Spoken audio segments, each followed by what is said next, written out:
GNN के संग में हमारे आज के मेहमान हैं chairman exchange companies of Pakistan Malik Mohammad Bostan.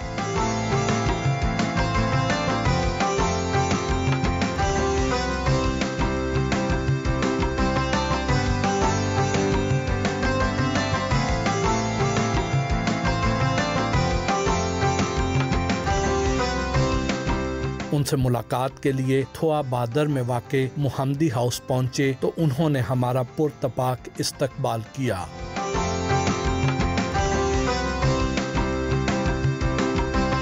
Malik Bostan से मुल्क की मुआशी सूरत हाल पर गुफ्तगू हुई।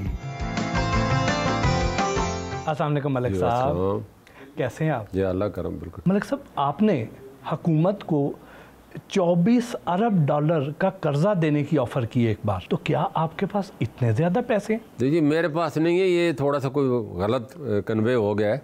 ऐसे मैंने नहीं कहा, हमने 24 अरब डॉलर इकट्ठे करके दे सकते हैं ओवरसीज़ पाकिस्तानियों से लेके उधार पर और बगैर किसी इंटरेस्ट के। तो ये बड़ी अच्छी ऑफर थी, कोई नई चीज़ नहीं है। इसको बैंकिंग लैंग्वेज में स्वाप अरेंजमेंट कहा जाता है और तुर्की ने इस मॉडल पर ऑलरेडी काम किया और 200 अरब डॉलर इकट्ठे कर भी लिए हैं पिछले 2 साल में। और ये पहले सबसे पहले हमने इंट्रोड्यूस कराया था 1998 में, जब पाकिस्तान ने एटमी धमाका किया था और हमारे रिज़र्व जो तो सिर्फ 400 मिलियन रह गए थे और हेडलाइन लगी थी जंग पे कि पाकिस्तान डिफ़ॉल्ट कर गया कि उसने वर्ल्ड बैंक के 40 मिलियन डॉलर पे नहीं किए, जो कि इसके पास है ही नहीं। तो उस वक्त मुझे गवर्नर डॉक्टर याकूब साहब थे और मियाँ नवाज शरीफ साहब प्राइम मिनिस्टर थे, तो उन्होंने बुलाया, भाई ये मसला है और हमने 40 मिलियन डॉलर की पेमेंट करनी है, तो ये बड़ी पाकिस्तान की बदनामी होगी।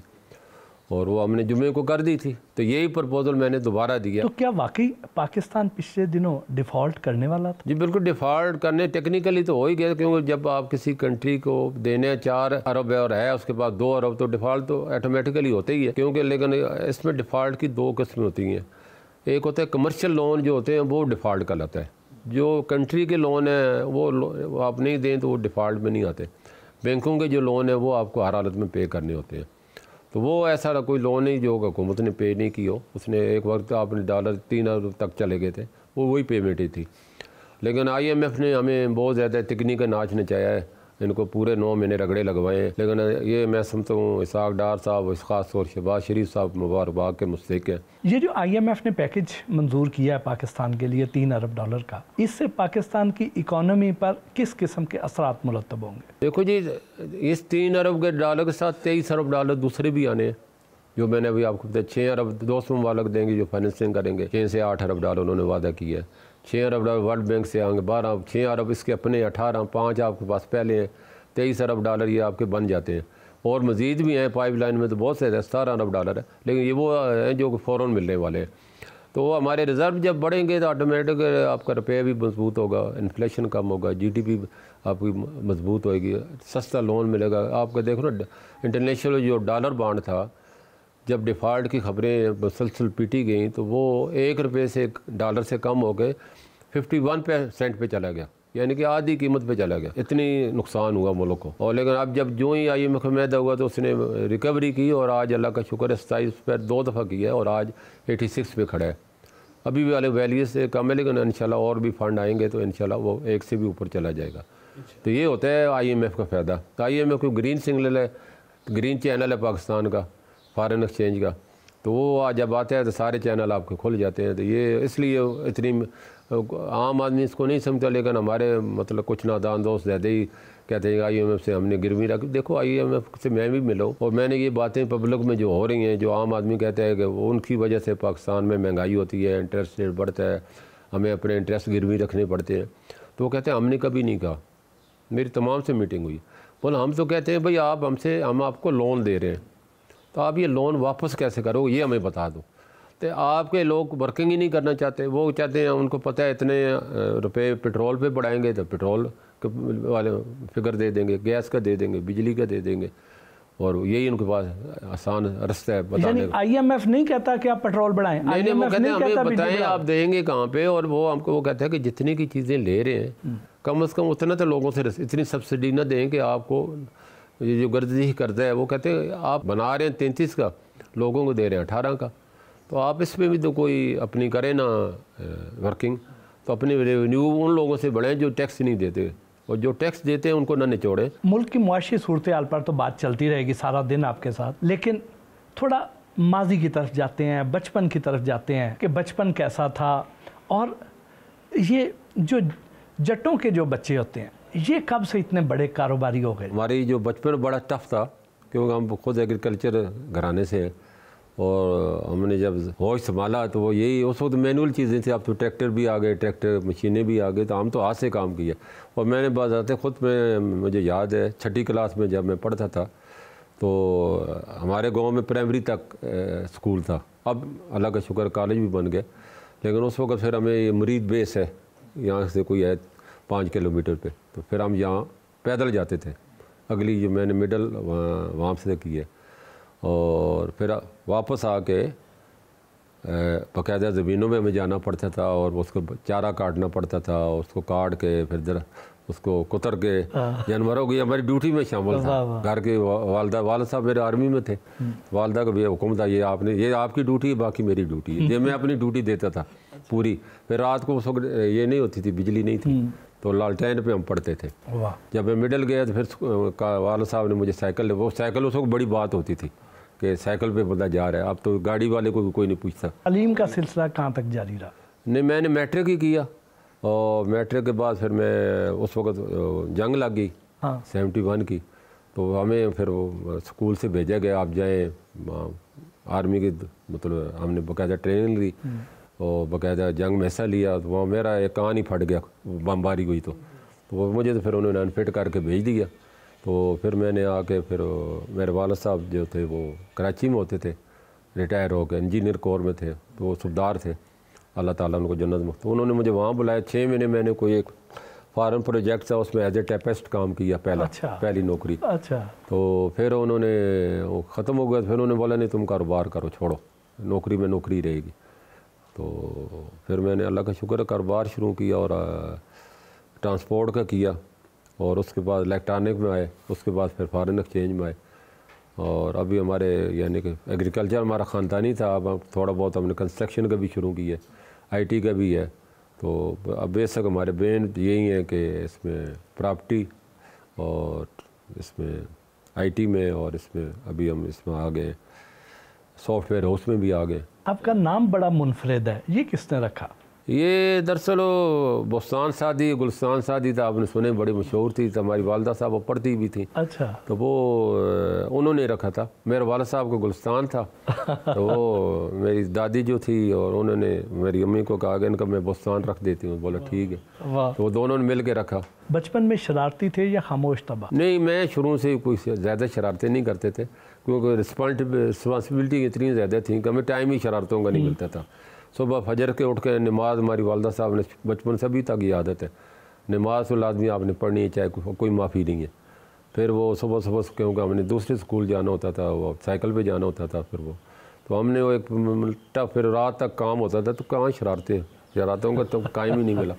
तो बहरहाल जो क्लास फेलो थे उनसे थोड़ी बहुत हमकारी लेते थे, जो आपस में जब मिलते थे। तो बहन भाई कितने हैं? मेरे माशाल्लाह 4 भाई हैं, मेरे समेत 3 और इस तरह 4 बहनें। बचपन का कोई वाकया जो आज भी याद हो? हाँ, बचपन के बहुत से वाकयात हैं, लेकिन एक जो वाकया है जो कहते हैं ना, एक नक्श बन के रह जाता है और आदमी से मिटता नहीं है।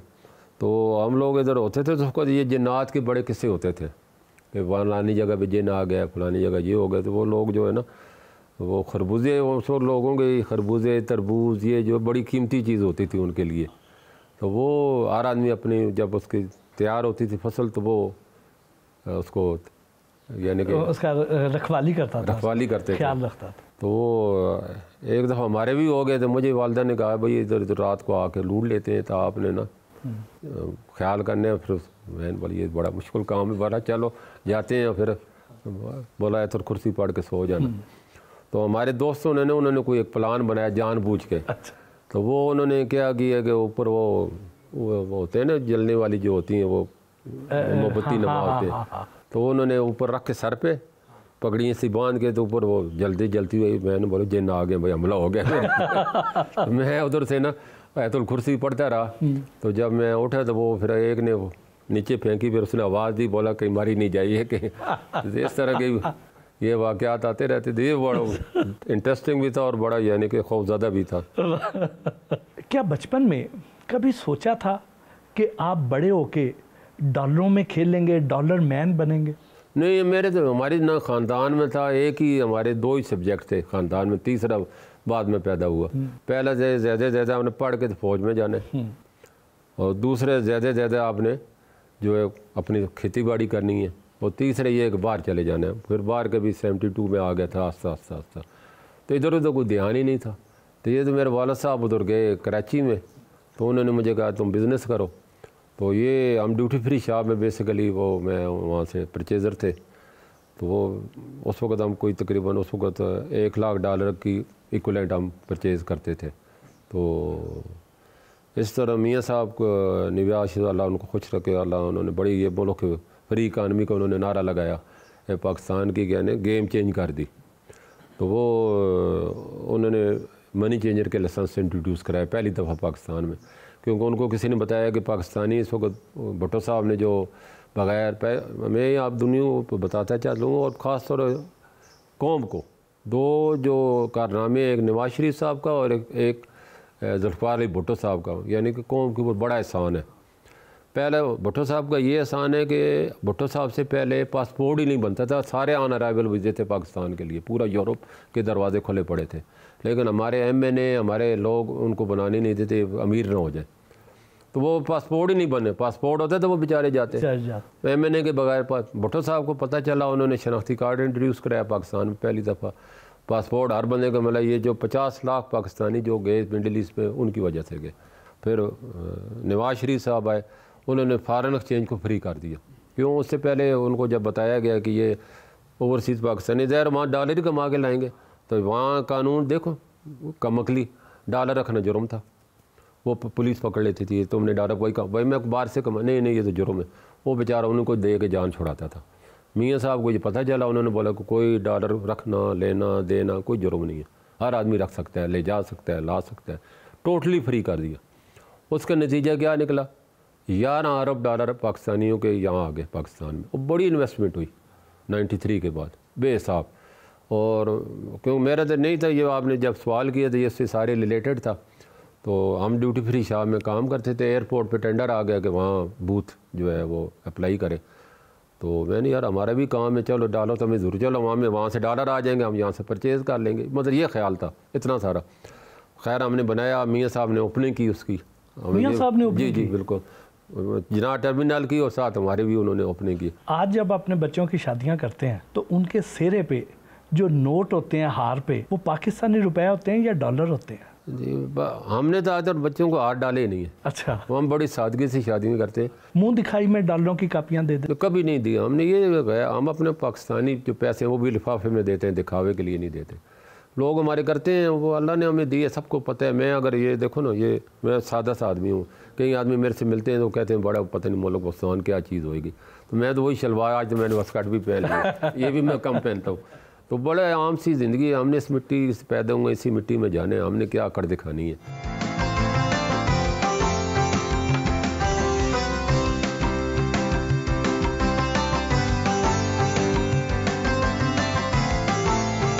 मलिक बोस्तान के साथ दोपहर का खाना खाया।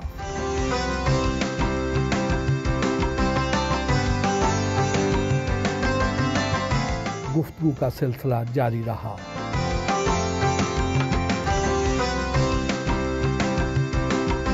मलिक साहब, माशाल्लाह आपका घर देख के बहुत ही दिल खुश हुआ है।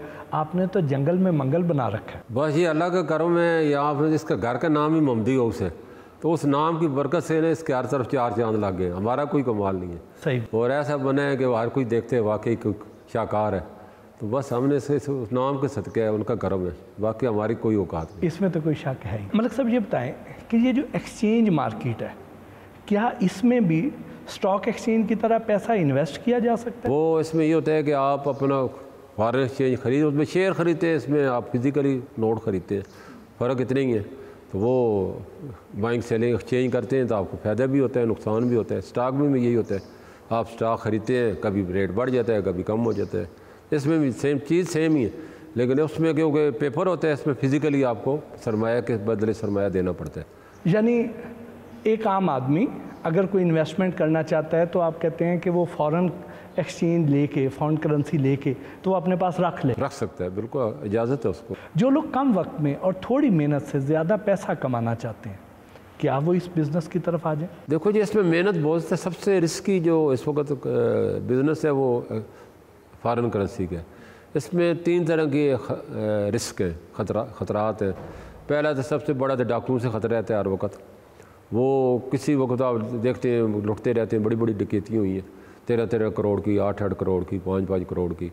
और उसकी वजह ये थी कि हमारा हार्ड कैश होता है, हमारी मजबूरी है, उसको हमने लेके जब ट्रांसफ़र करना है तो वो फिज़िकली जाना पड़ता है, उसको कोई रास्ता नहीं है दूसरा, तो वो लुट जाते हैं। और ये तो इस तरह काउंटरों पे भी आ जाते हैं। और दूसरा ये है कि अगर आपने फैसले की क़ुव्वत नहीं है, थोड़ा सा आपने डिले कर दिया, ख़रीद और फ़रोख्त नहीं किया, तो वो पिघल जाएगा बर्फ़ की तरह सरमाया आपके सामने। और तीसरा रिस्क ये होता है कि आपको एम्प्लॉई है, चीटिंग बहुत है इसमें। वो आपके बात का कई एक्सचेंज हो सकता है, उनको जो बैंक में जाकर डिपॉज़िट करो वो लेके भाग जाते हैं, सिक्योरिटी कंपनी के हवाले करते हैं तो वो लेके भाग जाते हैं।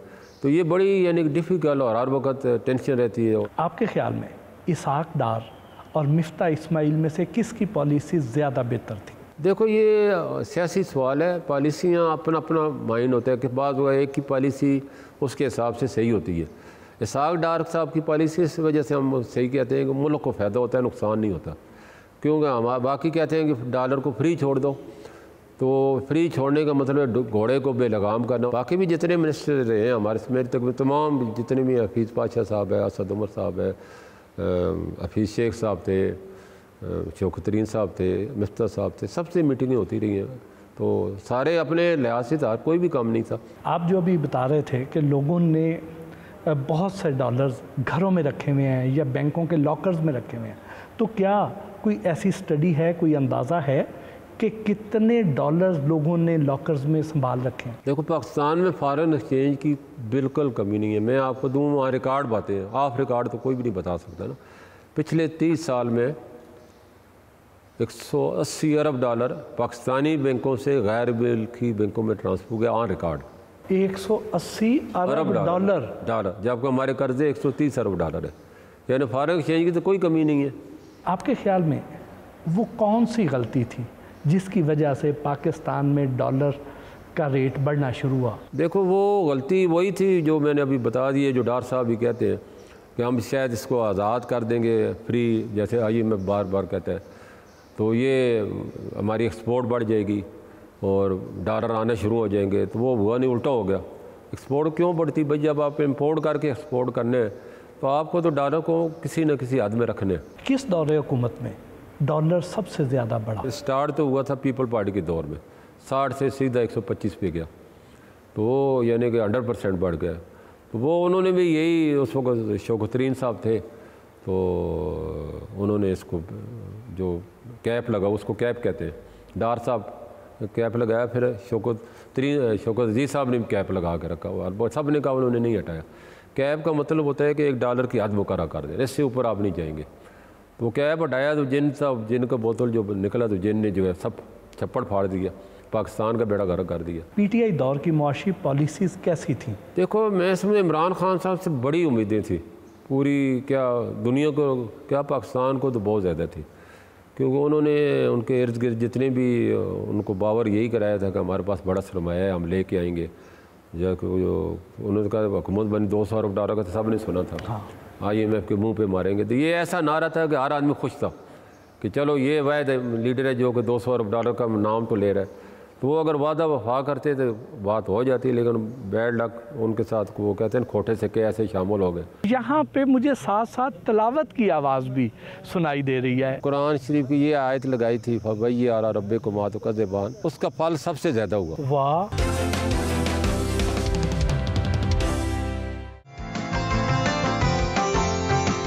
मलिक बोस्तान के भाई, बेटे और दोस्तों के साथ भी गपशप हुई।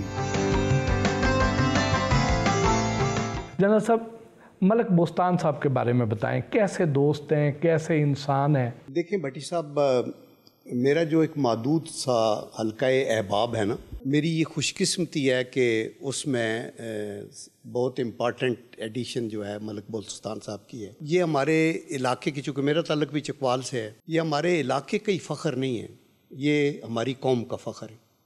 ऐसे सपूत जो मुश्किल वक़्त में कौमी सोच रखते हैं और कौम की मदद करें, तो मेरे ख़्याल में इससे बड़ी नेमत अल्लाह की नहीं हो सकती। मलिक साहब उसी कॉलेज में पढ़े हैं जिसमें मैं पढ़ के गया हूँ, चकवाल के कॉलेज में। सो हमारी बुनियादी तालीम वही है जो इधर से है। और मलिक साहब का जो दयानतदारी, फ़र्ज़ शनासी, अपने काम को करना, ऑनेस्टी, ये तो एक बुनियादी चीज़ें हैं कि इंसान दयानतदार हो और स्ट्रेट हो। लेकिन उससे भी ज़्यादा इम्पॉर्टेंट जो चीज़ है वो ये है कि बंदा विजनरी हो, आपको पता हो कि हो क्या रहा है, आगे क्या होना है। और इनकी जो खिदमात है ना, ऑनेस्ट टू गॉड, ये लाजवाल है। उसकी वजह यह है कि जब ये हमने न्यूक्लियर एक्सप्लोजन किया 98, तो पाकिस्तान वाज इन ट्रबल और हमें फ़ॉरेन एक्सचेंज की शार्टेज का बड़ा स्ट्रिक्ट, वो बहुत सीरियस इशू हो गया था।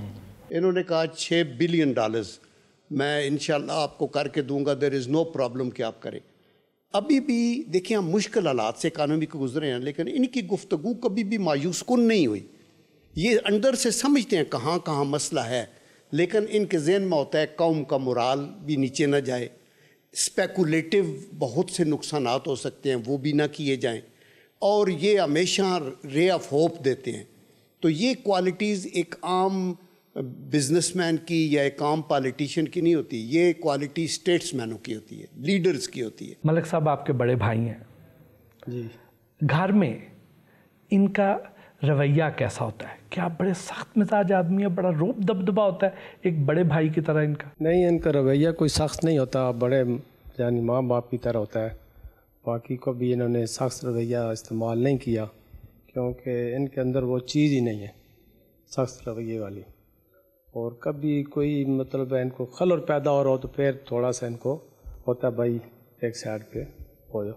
तो बाकी ये हमारे माँ बाप की तरह, तो इनका हमें बहुत आसरा है और बहुत प्यार करते हैं पूरी फैमिली के साथ। कोई भी बंदा है किसी को कभी इन्होंने खाली हाथ नहीं जाने दी। आपका फैमिली बिजनेस है, उस दौरान कहीं कोई इख्तलाफात हो जाते होंगे और कोई पॉलिसी पे इख्तलाफ हो जाता है, तो उसमें मलिक साहब फिर डांट टपट करते हैं? नहीं, कभी ऐसा नहीं हुआ। मैं इनके साथ 8 साल काम करता रहा हूँ, तो कभी इन्होंने कोई ऐसा कदम नहीं उठाया। तो कभी कुछ ज़्यादा 1% भी जब कहे तो हमें बताएं, फिर हम इनको आप मलिक साहब के वो भाई हैं जिन्होंने PR का डिपार्टमेंट संभाला हुआ है, आप सबसे दोस्ती बना के रखते हैं, सबसे कनेक्शन ज़्यादा बनाते हैं, आप उसी तरह के खुश मिजाज खुश शक्ल इंसान हैं। तो ये बताएं मलिक साहब जो हैं, इनसे आपको किस किस्म की रहनुमाई मिलती है? बड़े मलिक साहब की जो बात है, ये हमारे फैमिली के रहनुमा हैं, एक रोशन लाइट है हमारे लिए। इनसे हमने रहनुमाई ली है, बिज़नेस में भी, प्रैक्टिकल लाइफ में भी। और इन्होंने इलाके के लिए सबसे पहले यह कि पूरे गांव के हर घर से एक समझ लें कि 1-2 मुलाजिम इनकी कंपनी में हमारी में काम करते हैं। वो इसलिए कि हमें पहले प्रायोरिटी देनी चाहिए अपनों को, तो वो ये नहीं का फार्मूला है। तो हम भी माशाल्लाह अभी इनके नक्शे कदम पे चल रहे हैं और कोशिश होती है कि हम अपने इलाके को, अपने लोगों को प्रमोट करें। तो रही बात इनकी पूरे मुल्क के लिए, तो मेरे ख्याल में जितना हुब्बुल वतनी का जज्बा मैंने इनसे सीखा है या इनमें देखा है, वो मैंने कहीं नहीं देखा। सबसे पहले तो उन्होंने अपनी कंपनी का नाम जो रखा पाकिस्तान करेंसी एक्सचेंज। तो बाकी रही बात, अपने कहा भाई से क्वेश्चन किया कि कोई इख्तलाफ, तो इनका इख्तलाफ एक बात पे होता है हमारे साथ कि ये हुंडी हवाले का नाम लेना भी हमारी फैमिली में गुनाह समझा जाता है। इस हद तक ये हमें स्ट्रिक्ट है इस मामले में।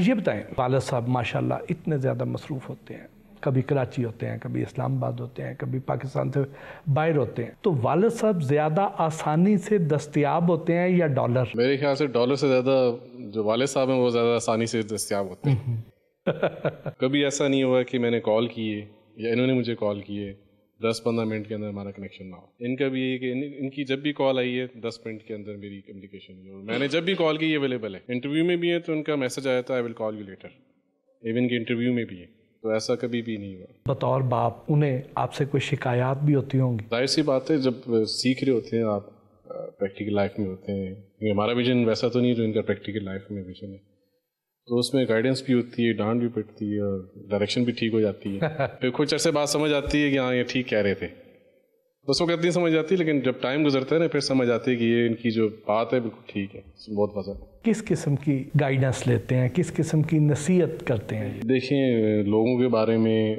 कंपनी में एम्प्लॉयज़ के बारे में, हायरिंग में, नया प्रोजेक्ट करना है, उसकी विजनरी और उसका आगे का आउटकम, उसका प्रॉफिट, इनको काफ़ी आगे तक का पता होता है। जलील साहब, मलिक साहब से किस किस्म की नसीहत आप लेते हैं? कि हमारा बचपन से ही जब हमने होश संभाला, तो क्योंकि एक वेल ऑफ फैमिली थी, तो कभी भी हमारे ताया जान ने कोई ऐसी गैदरिंग्स, कोई ऐसी चीज़ें नहीं हुई जो गैर शरई तरीके से। बचपन से ही हम देख रहे हैं कि महफिल मिलाद का होना, तकरीबन साल में कई दफ़ा इस तरह गैदरिंग्स होती थी। और आप देखेंगे नीचे वाले हमारे घर में भी जब भी ताया जान पहले घर बनाते हैं तो घर से पहले वहाँ मस्जिद बनती, वहाँ जब भी हम इकट्ठे होना, साथ नमाज़ पढ़ना। तो मेरी एक ज़िंदगी के अंदर ये इस तरफ दीन के रास्ते में चलने में जो है ताया जान का एक बहुत बड़ा हाथ है।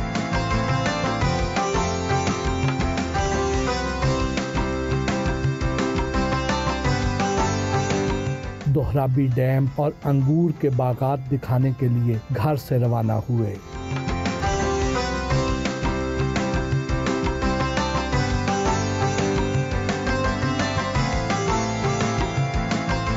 डॉलर के मुकाबले में रुपए की कदर का तयन कैसे किया जाता है? देखो, ये डिमांड और सप्लाई इसको कहते हैं। IMF फ्री फ्लोट, असल लफ्ज़ है फ्री फ्लोट कर देना, वो सही डिमांड सप्लाई को रखता है। और तयन भी फिर तब भी होता है और तब भी आप सही कोई कंट्रोल नहीं करने पड़ते। फ्री फ्लोट का मतलब आपने उसके हाल पे छोड़ दिया। हम आधा तितर हैं, आधा बटेर, हम पूरे फ्री फ्लोट नहीं है, क्योंकि हमारे पास इतने रिजर्व भी हो गए, आज हम करेंगे कल हम डिफ़ॉल्ट कर जाएंगे, तो इसलिए हमें इसको मैनेज करना पड़ता है। फ्री फ्लोट के मैंने ये होता है कि अगर फ़र्ज़ किया आप है, आपके अकाउंट में 1 मिलियन रुपया पड़ा है, आप चाहते हैं मैं इसके डॉलर ख़रीद लूँ, तो आप अपने बैंक को कहेंगे जी मुझे 1 मिलियन पैसे इसमें से 5 लाख डॉलर दे दें। क्या रेट है? वो कहे जी इस वक्त इंटर बैंक में रेट फ़र्ज़ किया 200 रुपये है, वो ठीक हो कि 200 रुपये वो आपके हिसाब से आपको डॉलर देगा और डॉलर अकाउंट में कन्वर्ट कर देगा और बाकी पैप जो बचेंगे वो आप, तो ये तो उसमें डिमांड और सप्लाई जो है सही मैनों में यहाँ पता चलती है। इस वक्त जो पाकिस्तानी रुपए की कीमत है, क्या वो डॉलर के मुकाबले में हकीकी है? क्या वो दुरुस्त है या अपनी वैल्यू से कम पे जा रहा है इस वक्त पाकिस्तानी रुपया? रुपया बहुत ज़्यादा अंडर वैल्यू है और इसको मैं नहीं कह रहा, ये तो ब्लूमबर्ग ने 2 हफ्ते पहले छापे हेडलाइन लगी है, रियल रुपया की रियल वैल्यू 240 उन्होंने कहा है। और अंडर वैल्यू से मतलब क्यों है? क्यों हमारा रीजन देखें ना, अफ़गानिस्तान का 86 है, इंडिया का 82 है, बांग्लादेश का 95 है, तो हमने कौन सा गुनाह? हमारा गुनाह यही है कि हम अपने रुपये पे इन्वेस्टमेंट नहीं करते। जो सरमाया होता है उसको हम घरों में डॉलर और सोना ख़रीद के रख लेते हैं। हमारी इन्वेस्टमेंट रीजन में 12% है बचत और इंडिया बांग्लादेश की 30% है, तो हम क्योंकि हमें पैसा इसमें ला ही नहीं रहे इसका।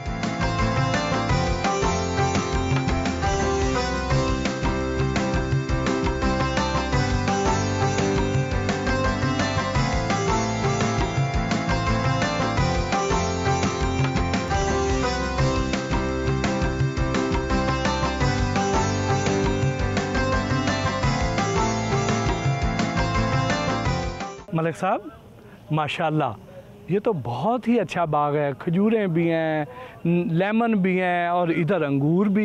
इतना अच्छा अंगूर का बाग माशाल्लाह। मुझे तो सबसे ज़्यादा जो हैरत भी हो रही है और खुशी भी हो रही है कि यहाँ पे मुझे साथ साथ तलावत की आवाज़ भी सुनाई दे रही है। ये इसका क्या मकसद है? ये बस ये कुरान का मौजज़ा है। तो अल्लाह कहते हैं अल्लाह की कौन कौन की नेमतों का ठुकराओगे और शुक्र करो, गुजारी करो हमेशा। तो हम शुक्र गुजारी करें अल्लाह ने जो नेमतें दी हैं। अब ये आला रब्बे को मातु का ज़बान, ये मैंने हमारे कोई प्रोफेसर साहब है, नाम याद नहीं, फैसलाबाद यूनिवर्सिटी में, तो ये मैंने उनके एक इंटरव्यू पढ़ा था कि उन्होंने कहा जी हमने दुनिया को दिखाने के लिए एक मौजज़ा दिखाया है कुरान का कि हमने 10 प्लाट तैयार किए थे एक ही फसल के, उसकी आवाज़ दूसरी इतनी दूर रखी थी कि आवाज़ कुरान शरीफ की उसमें न पहुँचे, जिसमें हमने कुरान शरीफ की ये आयत लगाई थी फवैय आला रब्बिकुमा तुकज़्ज़िबान, उसका फल सबसे ज़्यादा हुआ। वाह। एक ही बीज, एक ही दरख्त, एक ही पानी, एक ही खाद, एक सब कुछ सेम, एक ही मिट्टी, हाँ। लेकिन 4 गुना पैदावार ज़्यादा हुई। वाह।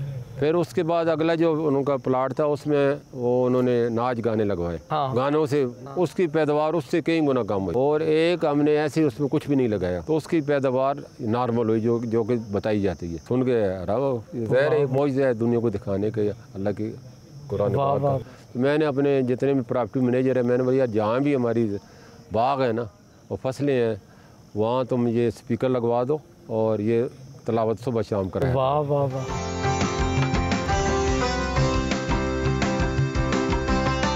कलर कहार इंटरचेंज के करीब वाक़े अपने जैतून के फॉर्म पर गए।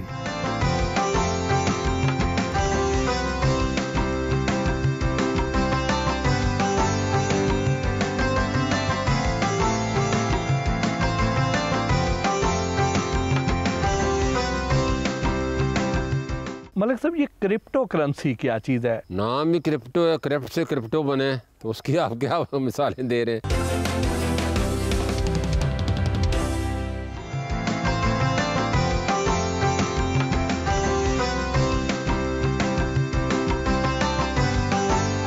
घर के लिए रवाना हुए।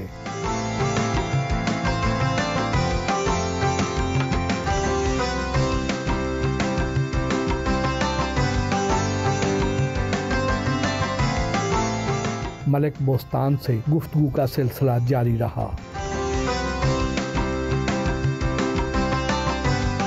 इसहाक डार पर यह इल्ज़ाम लगाया जाता था कि उन्होंने साबका दौर में डॉलर की कीमत को मसनूई तौर पर रोके रखा। क्या ऐसा मुमकिन है? देखो ये सारा प्रोपेगेंडा होता है, बस हमारे इल्ज़ाम बड़ा इल्ज़ाम ही होता है, हकीकत का कोई उसके साथ ताल्लुक नहीं होता। उन्होंने जो कुछ किया मुल्क की बेहतरी के लिए किया और उसके रिजल्ट भी था। ये जो डार साहब ने एटमी धमाकों के बाद फॉरेन करेंसी अकाउंट्स फ्रीज कर दिए थे, उस पर भी बहुत ज़्यादा तनकीद की जाती है। नहीं ये ट्रेड मिनिस्टर थे, फाइनेंस मिनिस्टर नहीं थे, ताज अजीज़ साहब थे, तो उन्होंने किए थे लेकिन उस वक्त न करते तो पाकिस्तानी बैंकों को लोगों ने जला देना था, क्योंकि वो डॉलर मांगने जाते थे, फिजिकली डॉलर थे ही नहीं। तो 1-2 बैंकों को जब गिराव हुआ तो उन्होंने इसको गवर्नर साहब जो डॉक्टर याकूब साहब उन्होंने कहा सारे वक्ती तौर पर फ्रीज़ कर दे, बाद में हम इनको कर देंगे, इनको डॉलर बॉन्ड हम दे देते, इनके डॉलर महफूज हैं, जब भी हमारे पास रिजर्व बेहतर होंगे हम दे देंगे। मौजूदा हुकूमत का कहना है कि मौजूदा मुआशी बहरान की जिम्मेदार पिछली हुकूमत है, क्या उनका ये इल्ज़ाम दुरुस्त है? मैं समझता हूँ कि गेम ब्लेम होता है, इसको नहीं जाना चाहिए। गलतियाँ आपसे हर किसी इनसे भी होती हैं उनसे भी होती हैं।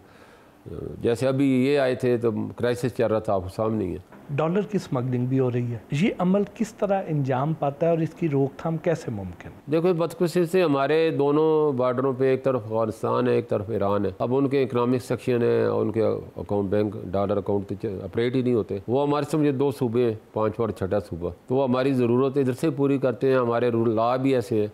अभी 15,000 लोग डेली अफगानिस्तान और पाकिस्तान से आते हैं, हाँ रिकॉर्ड बात बता रहा हूँ, कम से कम तो $1,000 उन्हें ले जाना लोग गए वहाँ, क्योंकि रेट आजकल ज़्यादा है उनके इकनॉमिक से, तो $15 मिलियन आपसे वैसे चले जाते हैं, तो इतनी हमारी वर्थ ही नहीं है।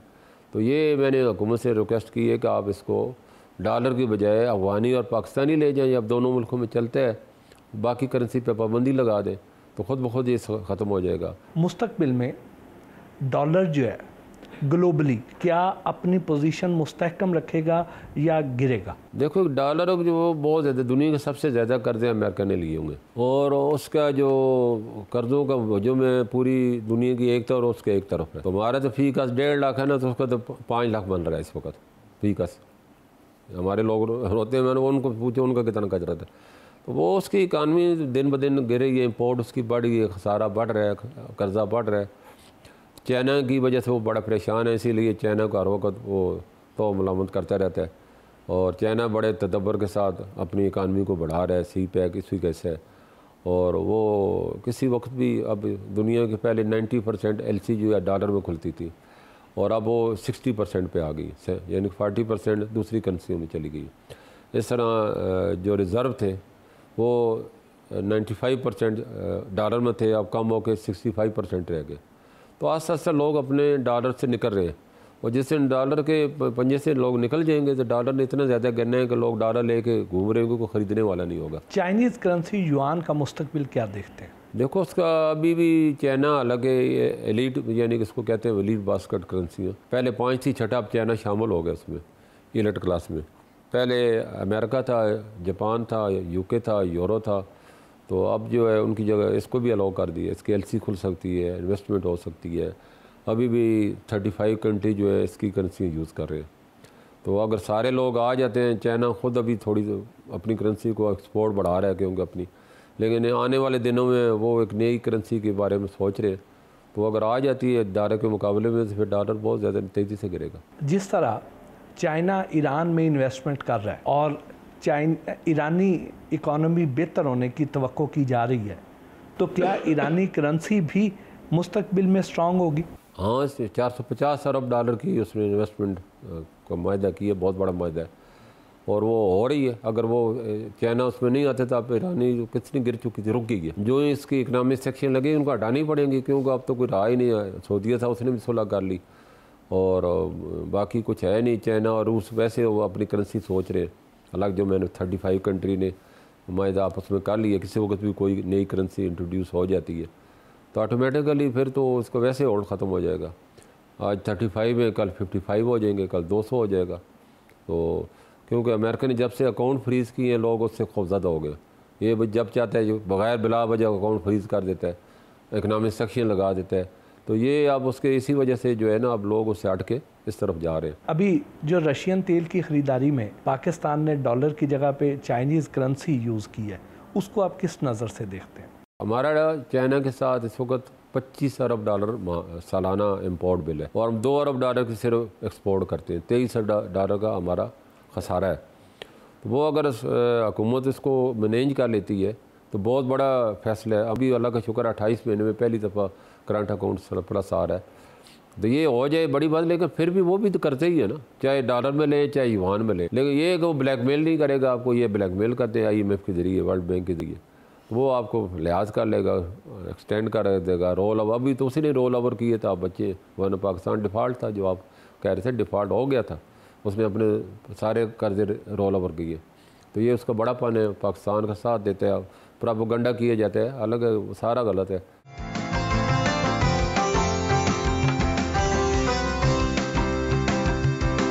मलिक बोस्तान के साथ डिनर किया।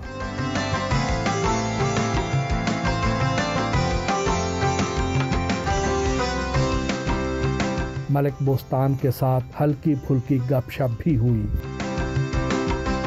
मलिक साहब, ये क्रिप्टो करेंसी क्या चीज़ है? इसमें बहुत दुनिया इन्वेस्ट कर रही है, क्या उसको ख़रीदना चाहिए? नाम ही क्रिप्टो है, क्रिप्ट से क्रिप्टो बने, तो उसकी आप क्या मिसालें दे रहे हैं?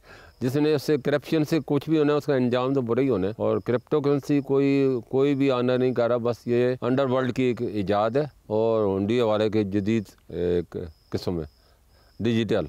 नहीं सर, अब थोड़े हल्के फुल्के सवाल हो। शादी पसंद से की या घर वालों की मर्जी से? नहीं, घर वालों की मर्जी से की है, और वो हमारी अरेंज थी, कज़न थी उधर से। क्या शौक से खाते? वैसे तो मटन मुझे बड़ी पसंदीदा ग़ज़ा है, लेकिन अब मैं खा नहीं सकता, वेजिटेबल और उसके साथ मिक्स करके खाता हूँ। और अब सब्जियाँ, क्योंकि मैं कद्दू तो हर मेरी तकरीबन सुन्नत भी है, तो वो बड़े मैं शौक से खाता हूँ। उसका हलवा भी, उसकी सालन भी। फ्रूट है जिसमें खरबूजे है, तरबूज है, आम है, ये बड़ी बड़ी पसंदीदा ग़ज़ा है, मैं खाता हूँ माशाल्लाह। खुद भी कुकिंग करते हैं? हाँ बिल्कुल।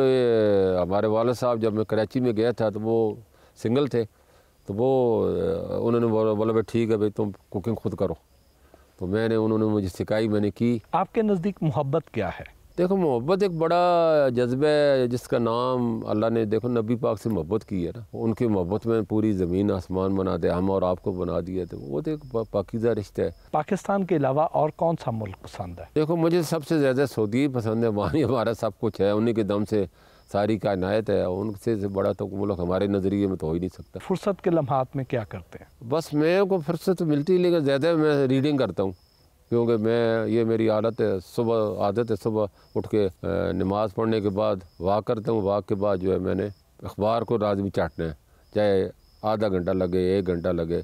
मेरे जो पसंद की चीज़ें वो मैंने पढ़नी है। कोई ख्वाहिश जो पूरी ना हुई हो? वो मेरा अपना एक शेर है, जब से पहना है मैंने तोके नबी, जब से पहना है मैंने तोके नबी, जो भी चाहा वो पूरा हुआ है सभी। फैसले करते वक्त दिल की सुनते हैं या दिमाग की? देखो, दिल की सुनेंगे तो फिर तो मारे ही जाएंगे। दिमाग अल्लाह ने इसलिए दिया है, ऊपर भी बनाया इसलिए कि हेड है आपका, कंट्रोल भी यही करता है। आपकी एक अच्छी और एक बुरी आदत? अच्छी आदत ये है कि हमें जो कोई भी कहते हैं ना, हम उसको वक्ती तौर पे मान लेते हैं ये सच ही कह रहा होगा। हालांकि कई दफ़ा वो हो भी जाते हैं, लोग कहते हैं ऐसा क्यों किया, ये हो जाएगा वो हो जाएगा।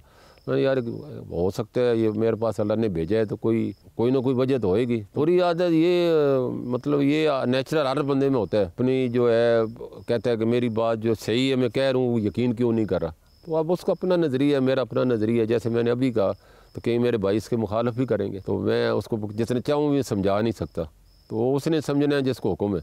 तो ये ऐसे होता रहता है, बात को यही चीज़ें आप कहते हैं आपके नज़रिए से वो सही होती है, अगला कहता है नहीं गलत है। इन शख्सियात के लिए एक एक जुमला। आसिफ अली जरदारी। देखो, वो कंप्रोमाइज़ करना जानते हैं। नवाज शरीफ, वो ये चाहते हैं कि पाकिस्तान में जिस तरह यूरोप में जाते हैं या बाहर जाते हैं तो मैं पाकिस्तान को ऐसे ही बनाऊँ, लेकिन वो वही बात है, कंप्रोमाइज़ तो करना पड़ता है ना। चेयरमैन तहरीक इंसाफ, बड़ा एक अल्लाह ने अरूज बख्शा है उनको, और वो बस वही बिल्कुल ज़िद पे आ गए। नवाज शरीफ साहब ने सब ने कहा कि मुज़ाकरात करें, बात वही आती है। कंप्रोमाइज़ के बगैर आप सियासतदान नहीं कहला सकते। फिर सियासत नहीं करें, जनरल बन जाए तो फिर आपकी नीचे ओबे करेंगे। जनरल तो यही होता है ना। शहबाज शरीफ, देखो, शहबाज शरीफ का तो बिल्कुल सच कर दिखाया उन्होंने, जो इम्पॉसिबल था। इसाक डार, देखो, इसाक डार साहब बड़े आशिक रसूल हैं। मिफ्ता इस्माइल, बड़ा नॉलेज है उनको, वो इस चीज़ के ख़िलाफ़ है कि रुपये को फ्री छोड़ा जाए। असद उमर, उनको बताया यही गया था कि इमरान खान साहब भी या पीटीआई को कि बाहर से बड़ा ओवरसीज पैसा भेजेंगे, लेकिन वो हुआ नहीं। वो अगर वो हो जाता है तो उनके हो सकता है मंसूबे कामयाब हो जाते, वो तो बेचारे रहे ही थोड़े दिन। शब्बर ज़ैदी, हम तो कहते हैं वो इस चीज़ में कौम को डिसार्ट नहीं करें।